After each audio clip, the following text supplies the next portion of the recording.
اللہ رب العزت کی حمد و ثنا کے بعد آقا علیہ السلام کی بارگاہ میں ہدیہ محبت و عقیدت کے پھول نچھاور کرنے کے بعد واجب الاحترام معزز و محتشم علماء کرام ثناخان مصطفیٰ صلی اللہ تعالی علیہ وآلہ وسلم اور علاقہ بھر کی سیاسی، سماجی، مذہبی، دینی، علمی، فکری، روحانی، معزز اور معتبر شخصیات جو تحریک منہاج القرآن پدھری کے زیر اہتمام ماہانہ درس عرفان القرآن کی اس علمی، فکری، تربیتی، روحانی نشست میں تشریف لائے، دعا ہے رب کائنات ذکر مصطفیٰ کے تصدق سے اللہ رب العزت حاضرین محفل کے جتنے بھی دوست احباب تشریف لائے مالک ان سب کے دامن اپنی رحمتوں سے بھرپور فرمائے۔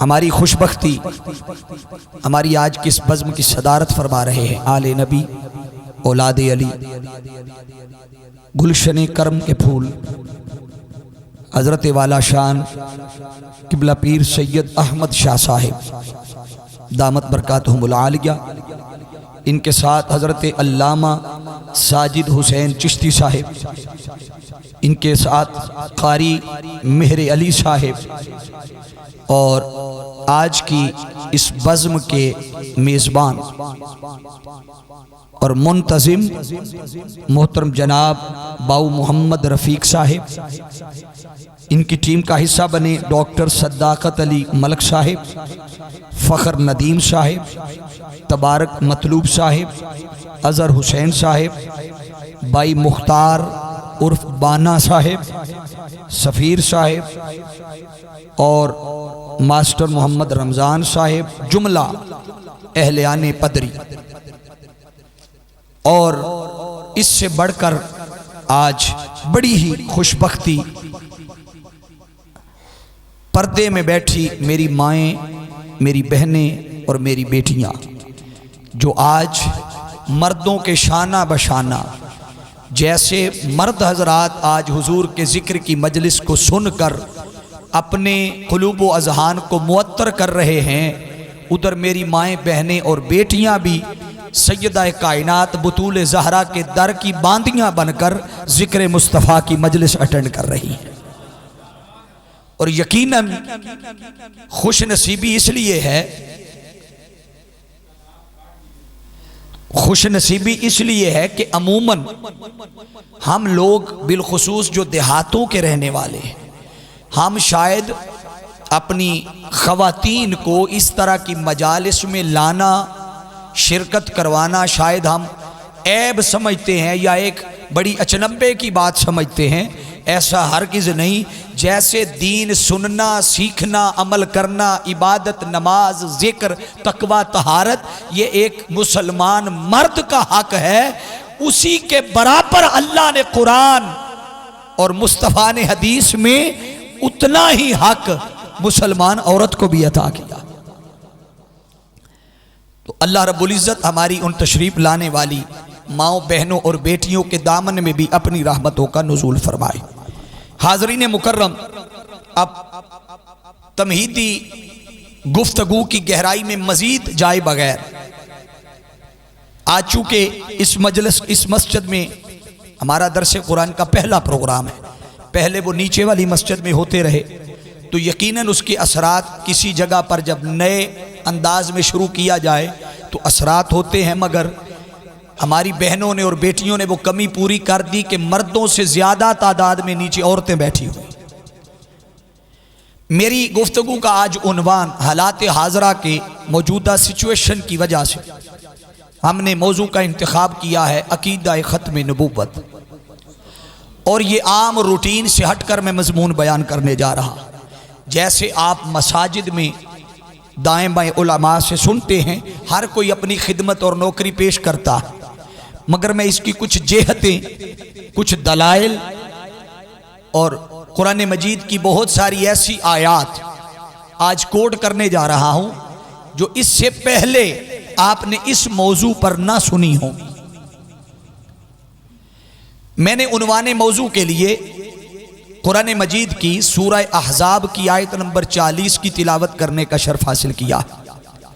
اب کچھ لمحوں کے لیے محترم اظہر صاحب، شہیب صاحب اور جملہ احباب انتظامیہ کے آپ بھی اگر اپنی توجہ بھرپور ادھر مرکوز کر لیں، بس جو آتا جائے آ کر خاموشی سے بیٹھتا جائے، چونکہ آپ انتظامیہ کے احباب ہیں، آپ جب ہل جل کرتے ہیں تو احباب کی توجہ بٹ جاتی ہے۔ میں چاہتا ہوں یہ مضمون ان کے لیے جتنی اہمیت کا حامل ہے، آپ بھی اسے اسی انہماک اور توجہ سے سن لیں تاکہ یہ مضمون سب کو ازبر ہو جائے۔ حاضرین مکرم، یہ جو اب بڑی اہم بات، یہ جو عقیدہ ختم نبوت ہے، سن لیں، یہ اسلامی عقائد میں اس عقیدے کو، بولیے کیا، اسلامی عقائد کی دنیا میں اس عقیدہ ختم نبوت کو مرکزی اور بنیادی اہمیت حاصل ہے۔ بولیے کیا ہے؟ مرکزی اور بنیادی اہمیت حاصل ہے۔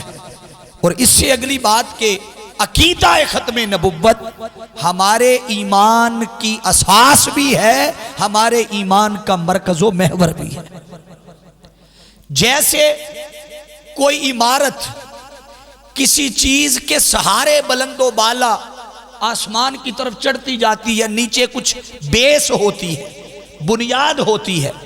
جیسے آپ نے بڑی عمارت تعمیر کرنا ہو تو یقیناً نیچے آپ سریا لگا کے پلر بناتے ہیں، بولیے سہارا دیتے ہیں، تاکہ باقی جتنی منزلیں بناتے جائیں اتنی منزلیں اتنی ہی، بولیے ذرا، مضبوط بنتی جائیں۔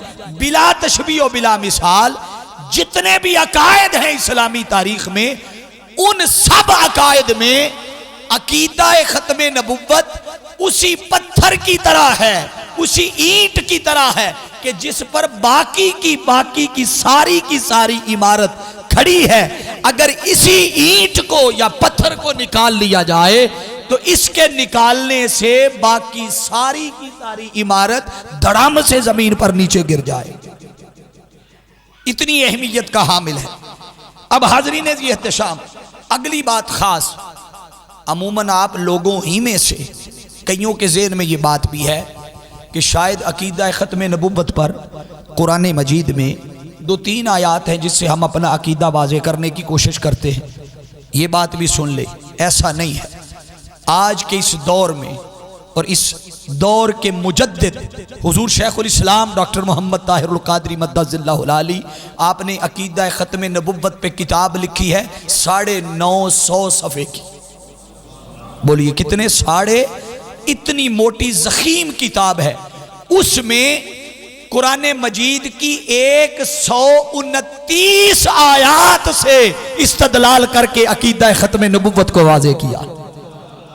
بولیے کتنی، 129 آیات، اور صرف آیات نہیں، پھر حدیث مصطفیٰ کم و بیش 225 کے لگ بھگ آیات کو تخریج کے ساتھ جمع کر کے عقیدہ ختم نبوت پر 225 کے قریب احادیث مبارکہ کو جمع کیا۔ اب حاضرین ذی احتشام، میں اپنے مضمون کی طرف بلا تمہید جا رہا ہوں، مگر سن لیں ابتداً ایک چیز خاص اور آپ کے گوش گزار کر دوں۔ میری گفتگو 3 حصوں پر ہوگی۔ مجھے پچھلے 2-3 مرتبہ سے انتظامیہ نے کہا ہے جی گفتگو کی ٹائمنگ تھوڑی سی بڑھائیں۔ میں نہیں بڑھانا چاہ رہا تھا، میں جس سطح پہ جا رہا تھا 50، 55، 60 منٹ، 65 منٹ اسی کے گرد رہنا چاہتا تھا، مگر آج جو میرا مضمون ہے ممکن ہے یہ اپنی حد کراس کر جائے۔ آپ ذہنی طور پہ پہلے ہی تیار رہیں۔ آج یوں سمجھیں کہ آج کی رات آپ نے حضور کی ختم نبوت کے نام کرنی ہے۔ یہ اتنا اہم موضوع ہے۔ 3 حصے ہوں گے میری گفتگو کے۔ پہلا حصہ قرآن مجید کی آیات کی روشنی میں ہوگا، جتنا وقت ہوگا۔ کچھ قرآن مجید کی آیات سے عقیدہ ختم نبوت پیش کروں گا، کچھ حدیث مصطفیٰ پیش کروں گا، اور آخری حصے میں اس بدبخت کی بددیانتیوں کو، اس کے پینتروں کو، اس کے جھوٹے ہتھ کنڈوں کو آج کھول کھول کر آپ کے سامنے رکھوں گا کہ وہ بدبخت تھا کیا، چاہتا کیا تھا، اور اس کے ساتھ ہوا کیا۔ یہ 3 حصے ہوں گے۔ اب میں پہلے حصے کی طرف چل رہا ہوں۔ میں نے جو قرآن مجید کی آیہ مبارکہ تلاوت کرنے کا شرف حاصل کیا ہے، یہ سورہ احزاب کی آیت نمبر 40 ہے۔ آپ دہرائیے ذرا، سورہ احزاب کی آیت نمبر 40۔ اللہ رب العزت نے ارشاد فرمایا، ما کان محمد صلی اللہ علیہ وسلم، کہ محمد صلی اللہ تعالی علیہ وآلہ وسلم تمہارے مردوں میں سے کسی جوان مرد کے باپ نہیں ہیں۔ بولیے کیا؟ تمہارے مردوں میں سے کسی جوان مرد کے باپ بولیے نہیں ہیں، لیکن ولیکن رسول اللہ، وہ تو اللہ کے رسول ہیں۔ بولیے وہ تو اللہ کے رسول ہیں۔ اور یہ بات کر کے آگے فرمایا وخاتم النبیین، اور وہ ہستی ہیں کہ جن پر رب کائنات نے ختم نبوت کا باب بند کر دیا ہے، جن کے ماتھے پر عقیدہ ختم نبوت کا تاج سجا دیا۔ حاضرین مکرم، آگے قرآن کہتا ہے وَكَانَ اللَّهُ بِكُلِّ شَيْءٍ عَلِيمًا، اور اللہ ہر چیز کو خوب جاننے والا۔ یہ تو ایک سادہ ترجمہ اور مفہوم آپ کے سامنے رکھا۔ اب ذرا توجہ کریں، اس آیہ مبارکہ میں ایک لفظ بڑا خاص استعمال ہوا ہے جسے کہتے ہیں خاتم النبیین۔ سادہ سا بندہ ہو نا، میرے جیسا سادہ، اس کے سامنے خاتم بولا جائے، خاتم یا خاتم، اسے فوراً سمجھ آ جاتی ہے کہ اس کا معنی ہے ختم کرنے والا۔ بولیے کیا ہے؟ ختم کرنے۔ یہ دونوں قراتیں موجود ہیں، خاتم بھی ہے خاتم بھی ہے۔ بولیے خاتم بھی ہے آگے میں لغوی بحث میں جب جاؤں گا تو دونوں کی وضاحت کر دوں گا۔ مرزا بدبخت نے یہاں کیا ڈنڈی ماری، اب وہ سن لے۔ اس نے اسی لفظ کو نکالا، اسی لفظ کا سہارا لیا۔ اس نے کہا چونکہ قرآن میں اللہ نے کہا ہے وَخَاتَمَ النَّبِيِّينَ، اور خاتم کا معنی چونکہ لفظ تو بدل نہیں سکتا تھا، تحریف تو کر نہیں سکتا تھا۔ کیوں نہیں کر سکتا تھا؟ اس لیے اللہ نے قرآن میں فرما دیا تھا اِنَّا نَحْنُ نَزَّلْنَا الذِّكْرَ وَإِنَّا لَهُ لَحَافِظُونَ، کہ ہم نے اس قرآن کو نازل کیا ہے اور حفاظت بھی اس کی۔ بولیے سارے، حفاظت بھی اس کی۔ چونکہ حفاظت کا ذمہ اللہ نے اپنے پاس رکھا کہ میں اس کی حفاظت کا ذمہ دار ہوں، تو چونکہ اب اس قرآن میں سے کوئی آیت نہ نکال سکتا ہے نہ کوئی، بولیے ذرا، نہ کوئی نکال سکتا ہے نہ کوئی ڈال سکتا ہے۔ تو اب جو بھی کوئی بدبختی کرتا ہے، 2 نمبری کرتا ہے، تو وہ لفظوں کی ہیرا پھیری تو نہیں کرتا، وہ معنوی ہیرا پھیری کرتا ہے، وہ مفہوم بدل کر بتاتا ہے۔ یہی کام اس مرزا غلام احمد قادیانی اور اس کے چیلوں نے کیا۔ کیا کیا؟ لفظ خاتم کا معنی بیان کرتے ہوئے وہ لکھتا ہے کہ چونکہ خاتم کا معنی ہے مہر۔ بولیے کیا ہے؟ خاتم کا معنی کیا ہے؟ مہر۔ گویا اللہ نے حضور نبی اکرم صلی اللہ علیہ وسلم کو نبیوں کی مہر بنا کے بھیجا ہے، مہر بنا کے بھیجا ہے۔ اب چونکہ حضور مہر بن کے آئے اور مہر لے کر آئے، اب آقا علیہ السلام یعنی محمد مصطفیٰ کی ہستی چونکہ وہ مہر ہے، اب وہ کہتا ہے میں نبوت کا دعویٰ نہیں کر رہا، میں کہہ رہا ہوں کہ اب وہ رسول جس پہ اپنی مہر لگا دیں، وہ جس پہ مہر لگا دیں، وہ چونکہ مہر بن کے آئے ہیں، وہ جس پہ مہر لگا دیں وہ نبی ہو جاتا۔ یہ مفہوم اس نے پیش کیا۔ اب علماء کی نظر یہ بات کر رہا، یاد رکھ لیں اس پہلو میں ایک طرف بات بڑی شان والی بھی تھی، عزت اور عظمت والی بھی تھی کہ اللہ نے حضور کو اتنا مقام اور مرتبہ عطا کیا ہے کہ حضور جس کو مہر لگا دے وہی نبی ہو جائے، جس پر مہر لگائے بولیے وہی نبی ہو جائے۔ ایک طرف پہلو شان کا بھی تھا، مگر یہی اس نے جال بنایا، یہی اس نے شکنجہ تیار کیا، اسی میں لوگوں کو پھانستا چلا گیا کہ وہ جس کو اب مہر لگاتے جائیں گے وہ نبی بن جائے گا۔ سن لیں، لفظ خاتم کا معنی بتا کر میں مہر کی طرف آتا ہوں۔ خاتم اور خاتم یہ دونوں قراتوں میں پڑھا جاتا ہے۔ پہلی چیز بولیے کیا؟ دونوں، اونچا بولیے یار، دونوں قراتوں میں پڑھا جاتا ہے۔ یہ دونوں کلمات خاتم اور خاتم یاد رکھ لیں، یہ دونوں کلمات کبھی اسم کے طور پر آتے ہیں، بولیے کیا؟ کبھی اسم کے طور پر آتے ہیں. جب اسم کے طور پر آئیں تو پھر اس کا معنی ہوتا ہے کہ کسی قوم، گروہ یا جماعت میں سے سب سے آخر پہ آنے والا فرد. پھر اس کا معنی یہ بنتا ہے کہ کسی جماعت، کسی گروہ میں سب سے، بولیے، سب سے آخر میں آنے والا فرد. جب یہ اسم کے طور پر آئے، اب اگلی بات وہ توجہ طلب ہے، خاتم اگر ہو، خاتم تو یہ اسم فاعل بنتا ہے. جیسے فاعلن، کیا ہے؟ بولیے، فاعلن. فاعلن کا معنی ہوتا ہے فعل کرنے والا، کام کرنے، بولیے کیا؟ کام کرنے والا، فعل کرنے والا، عمل کرنے والا. بر وزن خاتمن، فاعلن بر وزن خاتمن. یہ بحث تھوڑی سی ٹیکنیکی ہے مگر آسان کر کے سمجھا رہا ہوں. اگر یہ اس انداز میں آئے اور نسبت حضور کی طرف کی جائے خاتمن کی، تو پھر معنی ہوگا ختم کرنے والا. بولیے کیا ہوگا؟ ختم کرنے والا. معنی کیا ہوا؟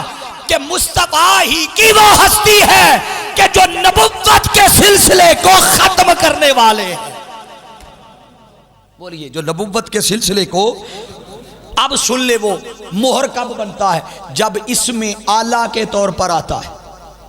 بولیے، جب اس میں اعلیٰ کے طور پہ آئے تو تب مہر بنتا ہے. اب اس نے یہاں سے وہ مفہوم بدلا اور اس نے کہا کہ یہ مہر ہے، مگر یاد رکھ لو معنی خاتم کا عربی میں مہر بھی ہے.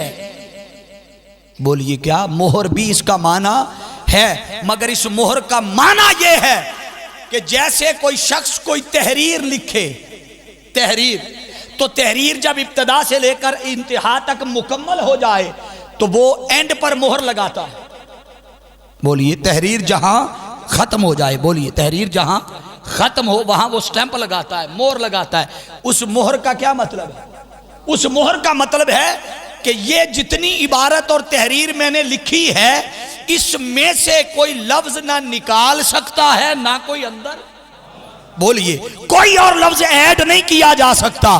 اگر یہی معنی لیا جائے تو تب بھی مصطفیٰ کی شان واضح ہوتی ہے کہ مصطفیٰ ہی وہ ہستی ہے جن پر رب کائنات نے وہ جو انبیاء کا سلسلہ شروع کیا تھا، اس انبیاء کے سلسلے کی آخری کڑی محمد مصطفیٰ کی ہستی ہے. اب جس نے آنا تھا آ چکا، اب مصطفیٰ کے بعد کوئی اور نبی نہیں آئے. بولیے، اب حضور کے بعد کوئی اور نبی نہیں آئے گا. اب اگلے لفظ پر غور کر لیجئے، آگے قرآن کیا کہتا ہے؟ فرمایا احد من رجالکم، تمہارے مردوں میں سے کسی جوان مرد کے باپ نہیں ہے. بولیے کیا؟ تمہارے مردوں میں سے کسی جوان مرد کے باپ.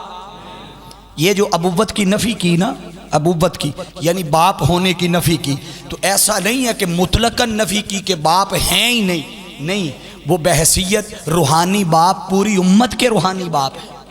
مگر یہ نفی کس چیز کی جوان مرد کے باپ ہونے کی. بولیے، نفی کس کی جوان مرد کے. اب آپ میں سے کئی سوچیں گے کہ اللہ کو یہ کہنے کی کیا ضرورت تھی کہ تمہارے مردوں میں سے کسی جوان مرد کے باپ نہیں ہے؟ کیا جوان مرد کا باپ ہونا کوئی عیب ہے، کوئی نقص ہے، کوئی خرابی ہے؟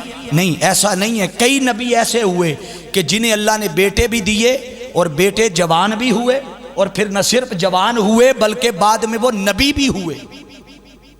بولیے، بعد میں وہ نبی بھی.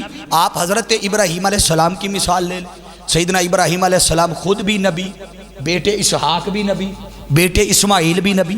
آپ حضرت یعقوب علیہ السلام کی مثال لے لیں، خود بھی نبی، بیٹے یوسف علیہ السلام بھی. بولیے، یوسف علیہ السلام بیٹے ہو کر بھی نبی. آپ حضرت زکریا علیہ السلام کی مثال لے لیں، زکریا علیہ السلام خود بھی نبی، بیٹے یحییٰ بھی نبی. توجہ ہے؟ تو اس کا مطلب ہے کہ اور بھی نبی آئے، ان کے بیٹے بھی ہوئے، پھر بیٹے جوان بھی ہوئے اور ساتھ نبی بھی ہوئے. بولیے، بیٹے بھی ہوئے، جوان بھی ہوئے اور بیٹے نبی بھی ہوئے. مگر آقا دو جہاں صلی اللہ علیہ وسلم کی باری آئی تو فرمایا من رجالکم، کسی جوان مرد کے باپ نہیں ہے. حکمت کیا تھی ابوت کی نفی کی؟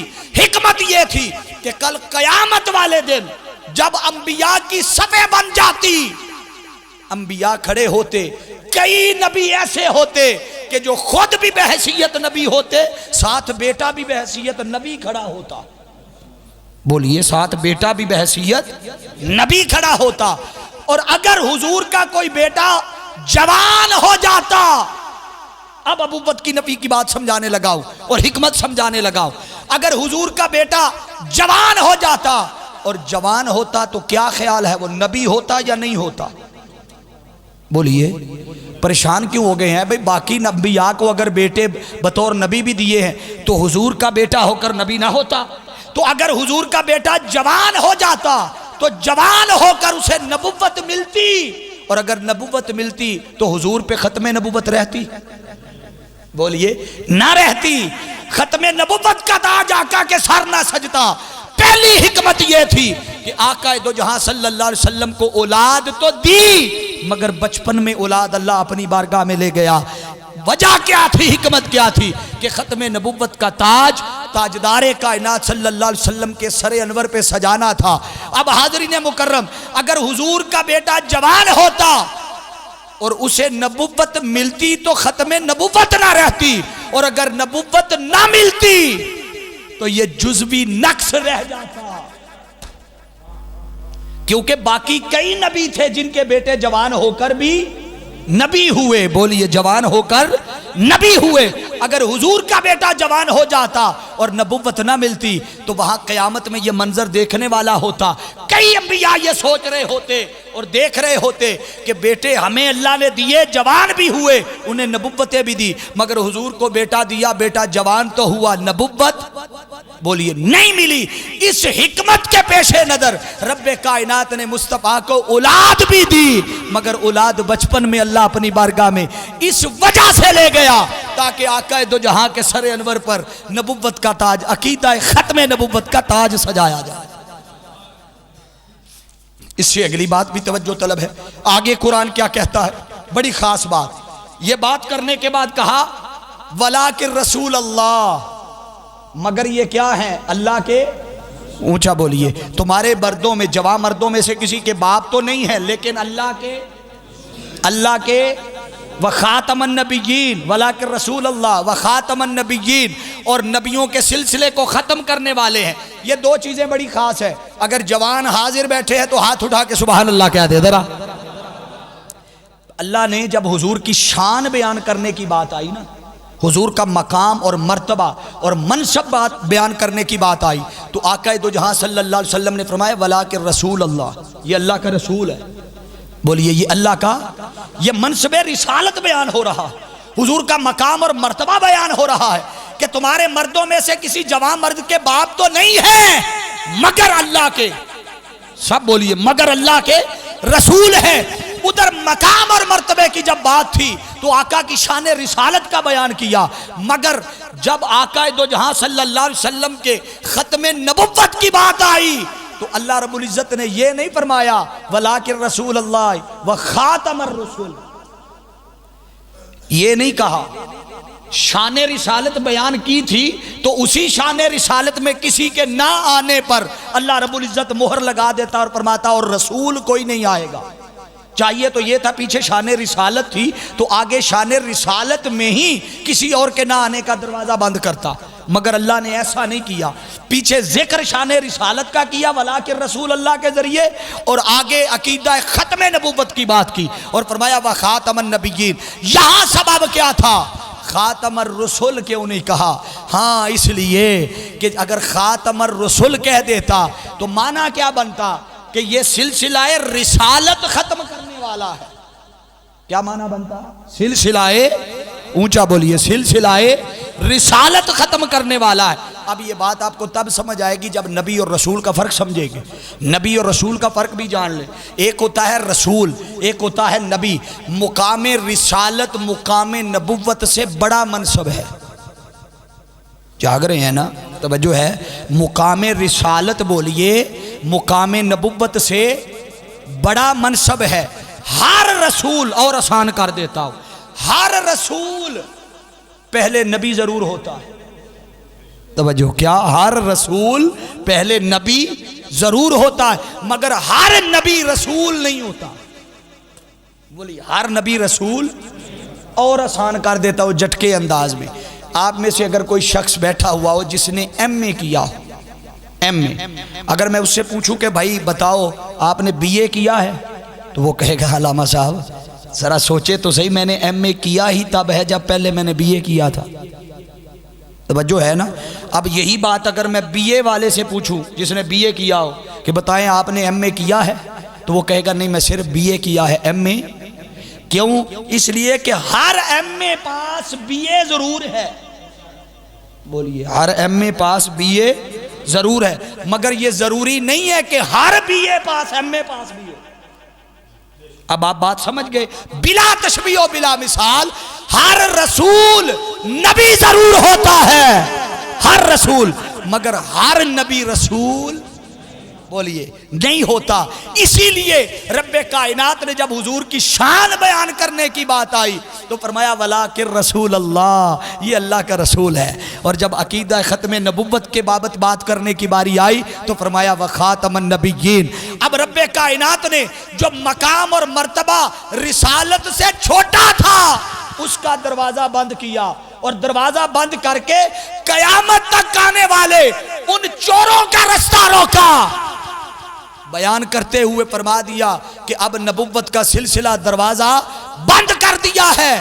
اگر خاتم الرسول فرما دیتا تو قیامت تک کئی لوگ آتے اور آ کر کہتے کہ وہ رسالت کا دروازہ بند ہوا ہے, نبوت کا تو نہیں نہ ہوا. تو اللہ رب العزت نے نبوت کا دروازہ جو منصب مقام چھوٹا تھا رسالت سے, اس پر پابندی لگا کر بند کر کے فرمایا کہ میں وہ ذات ہوں کہ جس نے نبوت کا دروازہ مصطفیٰ پہ بند کر دیا ہے. ارے سنو, اگر نبی کوئی نہیں آ سکتا تو سوچو جب نبی کوئی نہیں آ سکتا تو رسول کیسے آئے گا؟ بولیے جب نبی کوئی نہیں آ سکتا تو بولیے ذرا رسول کیسے آئے گا؟ اب حاضرین ذی احتشام, اس سے اگلی بات پھر میں قرآن مجید کی آیت کوٹ کر رہا ہوں. سورہ بقرہ اٹھائیے, بالکل ابتدائی حصہ, ابتدا ہے قرآن مجید میں. ابتدائی آیت میں اللہ نے فرمایا الف لام میم. تھکے تو نہیں ہے؟ دایاں ہاتھ اٹھا کے سبحان اللہ بولیں ذرا. الف لام میم ذالک الکتاب, اس کتاب میں کوئی شک و شبہ کی گنجائش, اونچا بولیے, کوئی شک و شبہ کی گنجائش.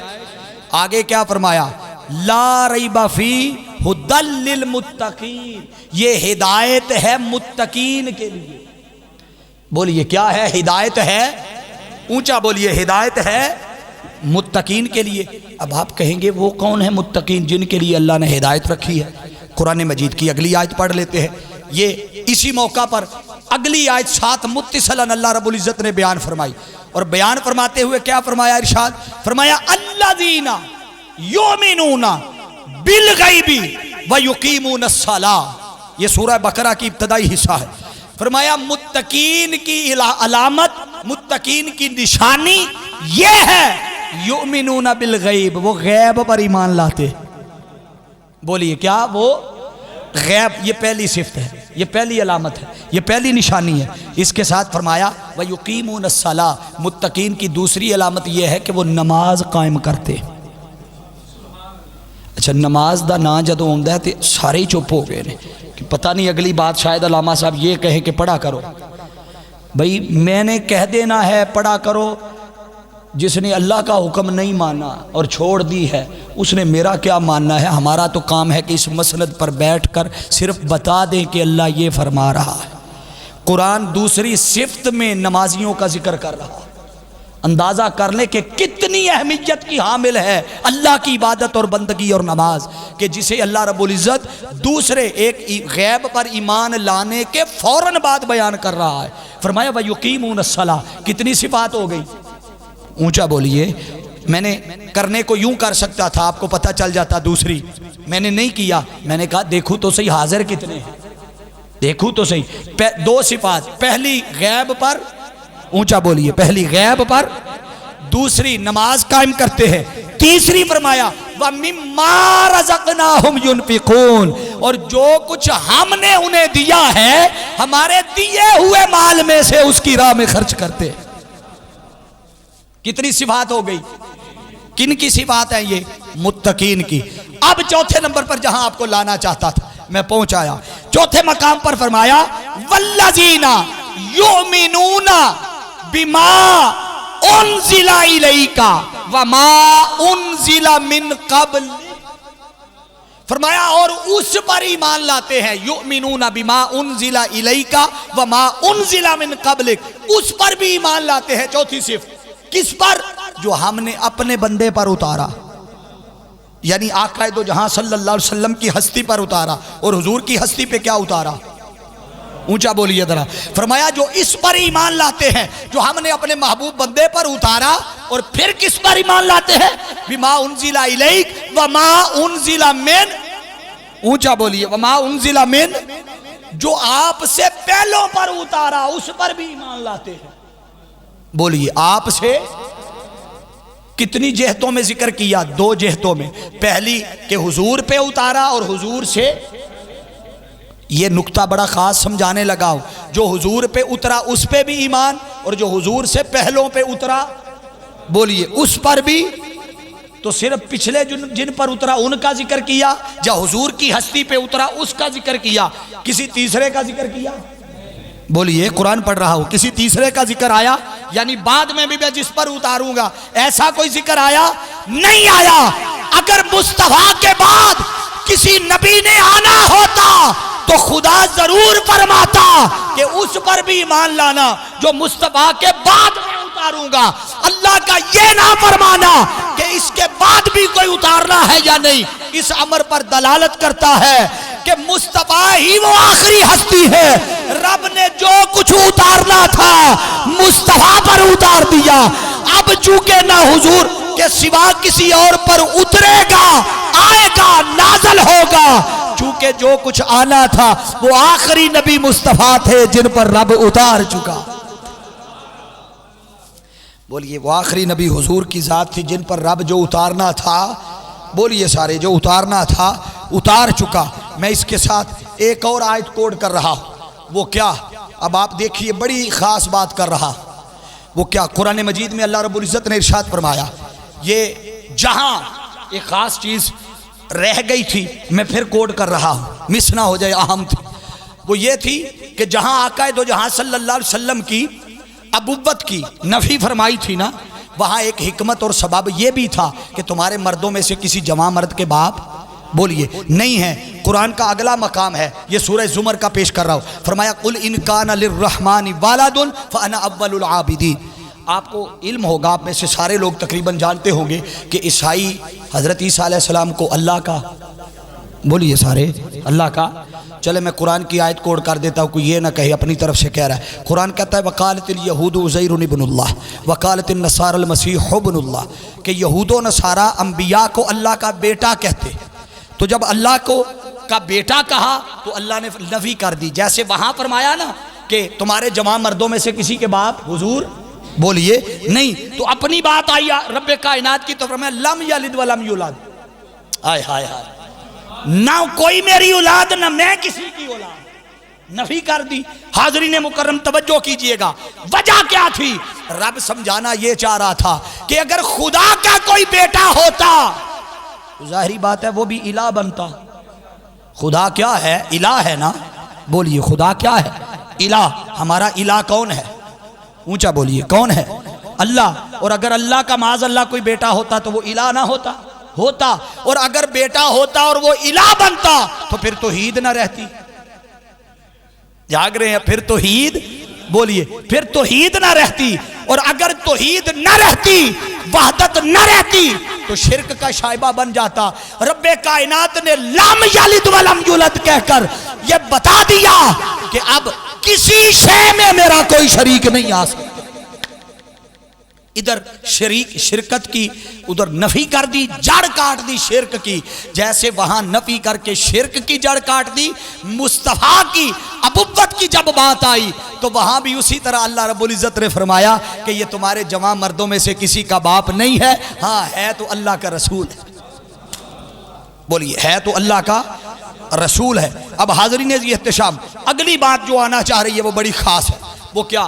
یاد رکھ لیں جب فرمایا کہ وما انزل من قبلک، کہ جو کچھ پہلوں پر اتارا اور جو مصطفیٰ پہ اتارا جو اس پر ایمان لاتا ہے، فرمایا متقین کی صفات میں سے چوتھی صفت یہ ہے کہ اس سب پر ایمان لاتا ہے۔ اور قرآن مجید اسی بات کو ایک دوسرے مقام پر اس انداز میں بیان کرتا ہے۔ اگلی آیت کوٹ کر رہا ہوں، فرمایا یہ سورہ نساء کی آیت نمبر 136 ہے، ارشاد فرمایا یا ایھا الذین آمنوا، اس سے مراد کیا ہے؟ اے اچھی بولو ایمان والے ہو، کیا ہے؟ اے آمنو، اے ایمان والو، آمینو، آمنو، آمینو، بولتے ذرا آمنو، بولیے آمنو، آمینو، اے ایمان والو ایمان لاؤ، ہائے ہائے، اے ایمان والو، بولیے ایمان۔ اس کا مطلب ہے یہ خطاب مومنوں کو ہے،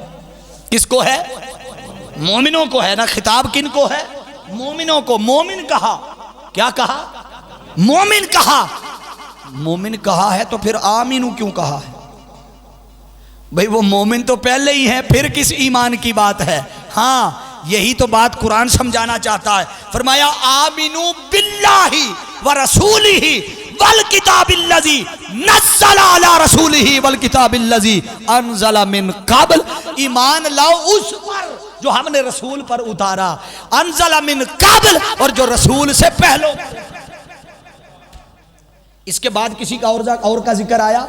بولیے نہیں۔ تو مطلب کیا ہوا کہ جو اتارنا تھا پہلوں پر اتار چکے، اور آخر پہ جس پہ اتارنا تھا وہ ہستی محمد مصطفیٰ کی ہستی ہے۔ اب ان کے بعد کسی اور پر کچھ اتارنے کی ضرورت، بولیے کسی اور پر کچھ اتارنے کی ضرورت نہیں ہے۔ اب قرآن مجید کی ایک اور آیت کوٹ کر رہا ہوں، فرمایا وَإِذْ قَالَ عِيسَىٰ ابْنُ مَرْيَمَ، میں نے کہا تھا نا میں قرآن مجید کی کوشش کروں گا کم از کم 8-10 آیات تو کوڈ کروں، 129 بیان کرنے میں تو وقت لگے گا، کم از کم 8-10 آیات کا تو مفہوم آپ کو سمجھا دوں تاکہ عقیدہ ختم نبوت واضح ہو جائے۔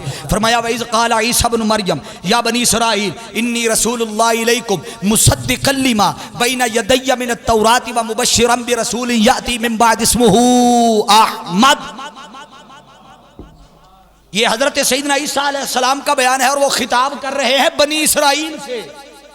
بولیے کیا؟ بنی اسرائیل سے۔ اور بنی اسرائیل سے خطاب کر کے انہیں کیا کہہ رہے ہیں؟ انہیں کہہ رہے ہیں کہ میں اللہ کی طرف سے رسول بن کر آیا ہوں، اور مجھ سے پہلے تورات کی تصدیق کر رہا ہوں۔ پہلے کی تصدیق کی، بولیے کس کی؟ اپنے سے پہلے کی۔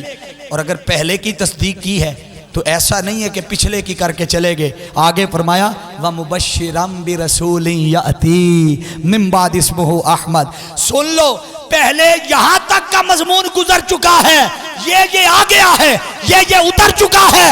مبشران، اب میں بشارت دے رہا ہوں، من بعد اسمہ احمد، میرے بعد ایک رسول آ رہا ہے جس کا نام احمد ہوگا۔ بولیے جس کا نام احمد ہو۔ اب حضرت سیدنا عیسیٰ علیہ السلام، آپ نے جو کچھ بتانا تھا اپنے سے پہلے والا بھی بتا دیا، جس نے بعد میں آنا تھا وہ بھی، بولیے جس نے بعد میں آنا تھا وہ بھی بتا دیا۔ اگر مصطفیٰ کے بعد کسی نے آنا ہوتا، یاد رکھ لو یہ سلسلہ سیدنا آدم علیہ السلام سے چلتا رہا، ہر کوئی آ کر کہتا رہا من بعدی من بعدی من بعدی، کہ میرے بعد آ رہا ہے، میرے بعد، بولیے میرے بعد۔ تو وہ جو کہتے تھے نا میرے بعد آ رہا ہے، وہ آقا دو جہاں صلی اللہ علیہ وسلم کی طرف اشارہ کرتے تھے۔ اس کی دلیل سب سے بڑی یہ کہ قرآن میں اللہ نے وہ آیت نازل کر دی جس میں آخری سیدنا عیسیٰ علیہ السلام جو آقا سے پہلے، انہوں نے آ کر فرما دیا من بعد اسمہ، کہ وہ جس کی بشارتیں سارے دیتے رہے کہ میرے بعد آ رہا ہے، فرمایا من بعد اسمہ احمد، اب میرے بعد جو آ رہا ہے اس کا نام احمد ہے۔ عیسیٰ علیہ السلام نے اپنے بعد آنے والے کا نام بتا دیا، مگر جب مصطفیٰ کی باری آئی تو آقا نے اپنے بعد کسی اور کے آنے کی خبر نہیں دی۔ بولیے اپنے بعد کسی اور کے آنے کی خبر نہیں دی۔ اب حاضرین یہ احتشام، قرآن کا ایک اور آیت کوڈ کر رہا، یہ سورۃ الاعراف آیت نمبر 158، کہیے سبحان اللہ۔ قرآن مجید نے کہا قل یا ایھا الناس، میرے محبوب آپ اعلان فرما دے۔ اعلان کیا ہے؟ یا ایھا الناس، اے لوگو، کیا کہا؟ اے، بولیے کیا کہا؟ اب مجھے بتائیے ایمانداری سے، یہ قرآن صرف صحابہ تک محدود تھا یا قیامت تک ہے؟ ہاتھ اٹھا کے بولیے جس کا عقیدہ پختہ ہے اس بات ہے، قیامت تک ہے۔ تو یا ایھا الناس سے مراد اس کا مطلب ہے صرف وہ لوگ نہیں ہیں جو حضور کے زمانے میں تھے، بلکہ اس خطاب میں قیامت تک آنے والے سارے لوگ شامل ہیں۔ بولیے قیامت تک آنے والے اس خطاب میں سارے لوگ شامل ہیں۔ اگر سارے لوگ شامل ہیں تو پھر آگے کیا فرمایا؟ فرمایا انی رسول اللہ، ہاں بے شک میں اللہ کی طرف سے رسول بن کے آیا۔ کس طرف؟ الیکم جمیعا، یہ قیامت تک آنے والوں کو کہا کہ میں تم سب کے لیے رسول بن کے آیا۔ بولیے میں تم، اب ذرا آدم علیہ السلام سے لے کر سیدنا عیسیٰ علیہ السلام تک پچھلے انبیاء کے ادوار بھی دیکھ لیں۔ جو نبی بھی آیا اس کو ایک خاص قوم، خاص گروہ، خاص زمانہ، خاص علاقہ دیا اور فرمایا اے میرے فلاں نبی آپ فلاں علاقے کے لیے نبی، اے میرے فلاں نبی آپ فلاں علاقے کے لیے۔ وہ نبوت کی عمومیت کو بیان کرتے رہے کہ آپ فلاں علاقے، فلاں دور، فلاں زمانے، فلاں جگہ، فلاں وقت کے لیے نبی بن کے آئے۔ جب مصطفیٰ کی باری آئی تو فرمایا رسول اللہ علیکم جمیعا، جمیعا للذی لہ ملک السماوات والارض۔ اس جمیعہ سے مراد کو یہ نہ لے کہ فلاں زمانے تک، حد بندی نہ کریں۔ حد کرنی ہے تو قرآن سے پوچھ کے کرنا۔ قرآن نے کہا لہو ملک السماوات والارض، بس جہاں جہاں تک خدا کی خدائی ہے وہاں تک مصطفیٰ کی مصطفائی ہے۔ لہو ملک السماوات، اللہ رب العزت نے جوڑ کے بیان کر دیا۔ فرمایا سنو یہ میرا رسول وہاں تک رسول ہے، اس علاقے تک رسول ہے، اس زمانے تک ہے۔ لہو ملک السماوات والارض، جہاں جہاں تک خدا کی کبریائی ہے، جہاں تک